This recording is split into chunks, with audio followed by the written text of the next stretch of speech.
Congolaises, Congolais, mes chers compatriotes, en ce 30 juin 2025, nous commémorons le 65e anniversaire de l'indépendance de notre pays. C'est un moment de mémoire, mais aussi de vérité. 65 ans dans la vie d'un homme marquent l'âge de la maturité, le temps de transmettre un héritage. Pour une nation, cela devrait être celui de la stabilité, de la dignité retrouvée et de la cohésion nationale. Mais force est de constater avec lucidité et humilité que les rêves portés par nos pères fondateurs s'étaient étiolés. Les Congo forts, libres, dignes et prospères qu'ils espéraient peinent à se matérialiser. Pire encore, notre pays est aujourd'hui menacé dans son intégrité même. Plus de 100 localités, y compris des villes majeures comme Goma et Bukavu, sont tombées entre les mains des groupes armés.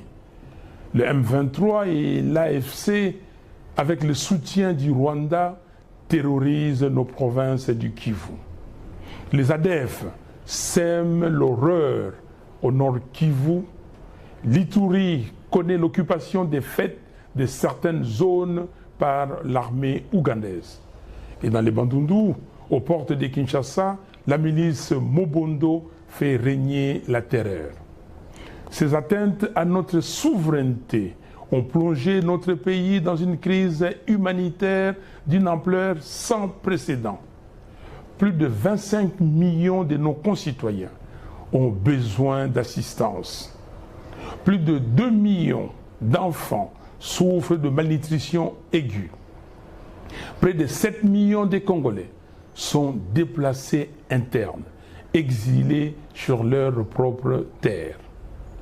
Derrière ces chiffres, il y a des vies, des douleurs, des familles, et nous ne pouvons en conscience détourner le regard. Pendant trop longtemps, une culture du déni et du rejet des responsabilités a gangréné notre gouvernance. Oui, nous faisons face à des agressions extérieures, mais cela ne peut en aucun cas nous exonérer de notre responsabilité première, protéger notre peuple. Nous sommes comptables de l'unité perdue, de la misère grandissante, de l'absence d'espoir. Mais il n'est pas trop tard. Le Congo peut se relever et il se relèvera si et seulement si nous choisissons de mettre le pays au-dessus de nos querelles. Comme le proclame notre hymne national, par les labeurs, nous bâtirons un pays plus beau qu'avant, dans la paix. Ces moments exigent un sursaut. Il est temps de répondre à l'appel de la patrie, pas à celui des intérêts égoïstes. Notre Constitution, en son article 63, nous rappelle notre devoir sacré.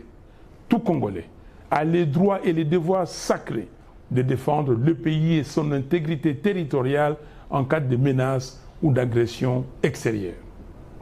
Cet appel dépasse aujourd'hui les cadres juridiques. C'est une exigence morale, un impératif historique. Alors que notre pays vient de signer un accord de paix sous la médiation des États-Unis, nous prenons acte de la dynamique positive qu'il peut enclencher. Cet accord, bien que perfectible, peut représenter une opportunité de faire taire les armes et de créer les conditions d'un apaisement durable. Pour autant, nous devons rester vigilants. Aucune signature ne saurait remplacer la volonté résolue d'un peuple à défendre sa terre, à reconstruire ses institutions et à tenir debout. Nous appelons nos partenaires internationaux à faire respecter la résolution 2773 du Conseil de sécurité des Nations Unies, à régler la question des FDLR qui ne doit pas être indéfiniment imputée au Congo et à nommer les choses avec clarté. L'agression que subit la RDC ne peut être maquillée sous l'expression des mesures de défense. Chers compatriotes, la paix durable naîtra véritablement de notre capacité à mettre en place un état de droit, à renforcer notre armée pour garantir notre intégrité territoriale, à assurer la cohésion nationale et à imposer une gouvernance intègre. L'histoire de peuple nous enseigne que la paix passe par la cohésion et la cohésion passe par les dialogues.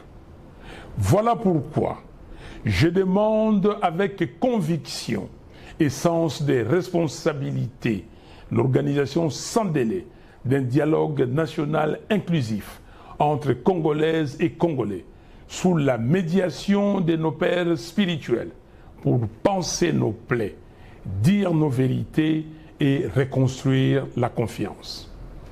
Le 5 juin, j'ai rencontré Félix Tshisekedi. Depuis, j'ai échangé avec d'autres leaders politiques et figures de la société civile. J'ai également fait part à l'entourage des principaux regroupements politiques de notre pays de ma volonté de rencontrer leurs leaders dans un esprit de responsabilité et d'ouverture, car l'heure n'est plus aux antagonismes stériles, mais à la réconciliation et à la cohésion nationale.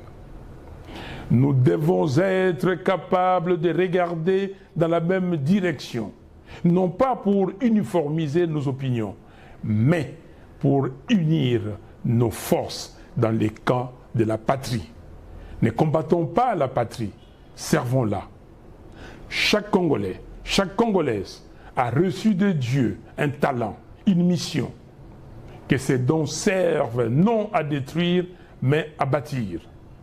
Ce que nous léguerons aux générations futures déterminera la place que l'histoire nous accordera. En ce 30 juin, unissons-nous autour de l'essentiel, la patrie. Ne trahissons pas notre histoire, ne trahissons pas notre peuple, ne trahissons pas l'espérance. Vive la République démocratique du Congo, vive la cohésion nationale, vive le patriotisme congolais. Que Dieu bénisse le Congo et son vaillant peuple. Je vous remercie.